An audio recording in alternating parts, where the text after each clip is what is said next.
This offseason just shifted into a completely different gear. Draft picks are getting signed, and the roster is locking in fast.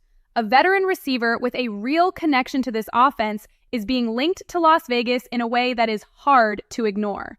Then, the news nobody saw coming dropped, and it changes everything about what this offense could look like in 2026. And the cornerback everyone was worried about just got an update that should have Raider Nation breathing a lot easier. Let's get into it. This offensive line is getting serious attention, and the latest name locked in is offensive guard Trey Zue III, signed out of Texas A&M after 5 seasons and 54 games with the Bulldogs, including 50 starts. In 2025, he earned all SEC first-team honors and won the Jacobs Blocking Trophy as the top offensive lineman in the entire SEC. That is not a small achievement.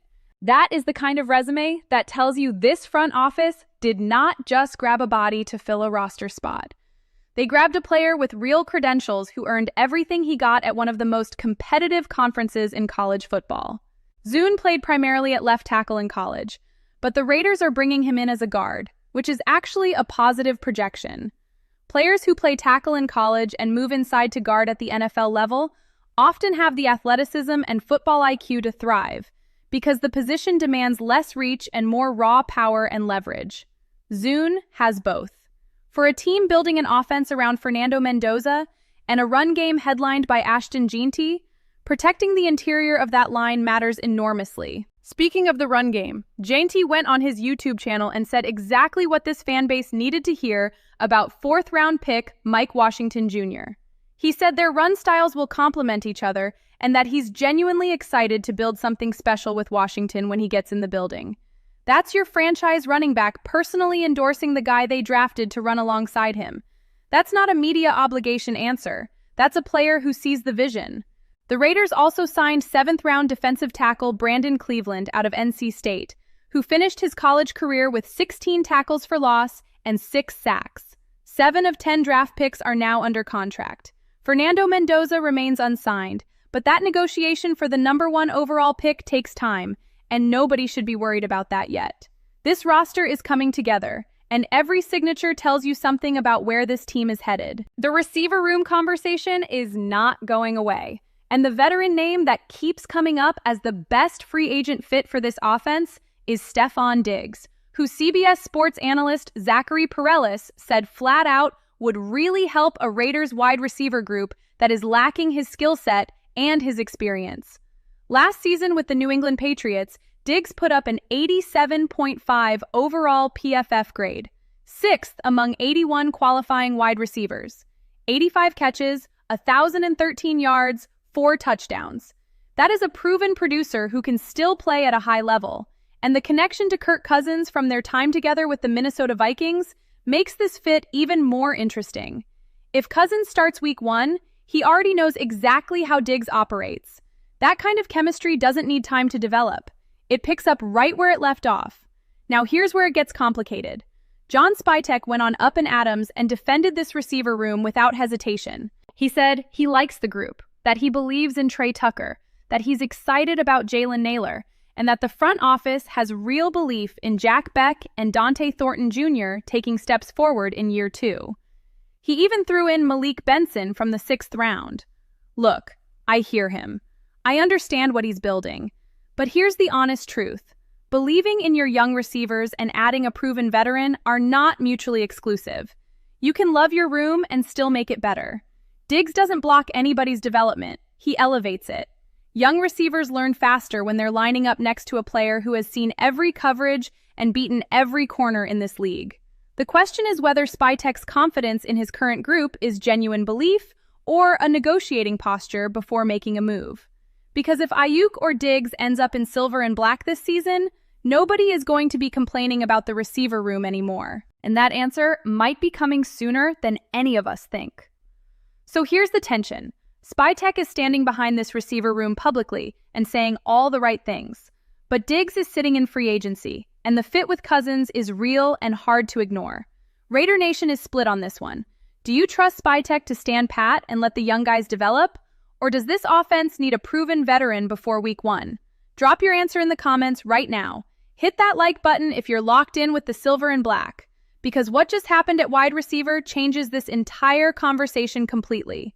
$120 million, and the 49ers are ready to move on.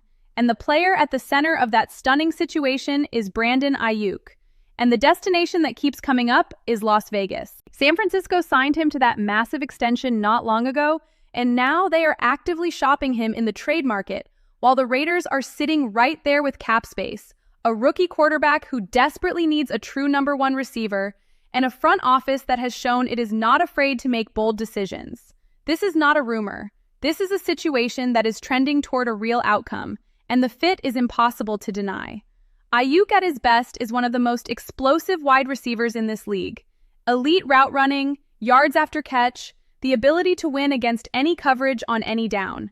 That is exactly what Fernando Mendoza needs lining up outside for him as he takes his first NFL snaps. A rookie quarterback's development accelerates when he has a genuine weapon who commands double coverage and opens everything else up underneath. Without that player, every defense in the AFC West is going to load the box and dare Mendoza to beat them. With Aiyuk, that entire calculation changes overnight. Now the injury history is real, and nobody is pretending otherwise. He hasn't played since October of 2024 when he tore his ACL and MCL, and his relationship with San Francisco fell apart badly enough that they voided his guaranteed money. That is a complicated situation. But here's what matters for the Raiders specifically. They could potentially acquire him without giving up premium assets because of how messy the 49ers situation has become. That is the definition of a buy low opportunity on elite talent. If Aiyuk comes to Las Vegas and gets healthy, this offense looks completely different. We feel this one in our chest. Every single one of us who has watched this team search for a true number one receiver knows exactly what a player like this would mean. The phone calls are happening. The question is whether John Spytek pulls the trigger. The biggest medical question hanging over this entire draft class just got a meaningful answer. And the news surrounding cornerback Jermaine McCoy is a whole lot better than most people expected when the Raiders made that fourth-round pick. ESPN's Jeremy Fowler did the homework. He checked with 8 teams after the draft and asked a simple question about whether McCoy was off their board because of the injury concerns. 5 said yes. 3 said no. Las Vegas was clearly in that second group. And now Fowler is reporting that the Raiders are optimistic about McCoy's chances to play in 2026 and avoid a redshirt season or immediate surgery. They want him in the building for the off-season program, and they are going to monitor his progression from there. That is not a guarantee, but it is significantly better than the worst-case scenario that had some people questioning the pick the moment it was announced. ESPN's Matt Miller ranked the McCoy selection as the second-best pick in the entire 2026 draft class.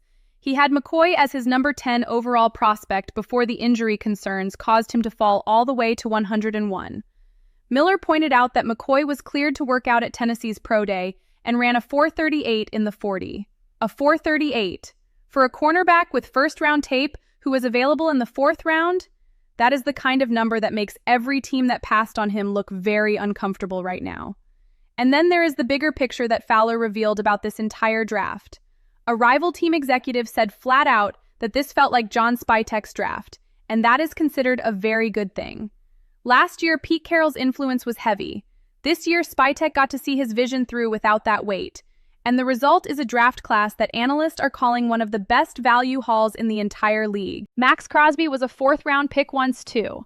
If McCoy stays healthy and plays to his tape, this franchise just found its next cornerstone in the secondary. That is what this front office is betting on, and right now, that bet is looking smarter every single day. This week told you everything about where this franchise is headed. Draft picks are getting signed with real intention behind every move. A veteran receiver with proven production is sitting in free agency waiting for a call that makes complete sense. The trade that could change this entire offense is trending toward a real outcome. And the cornerback everyone was worried about is expected to play in 2026 and is already being called the second best pick in the whole draft class.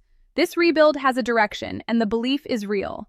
Drop your take in the comments. This space belongs to everyone who is part of Raider Nation. Tomorrow, we have more.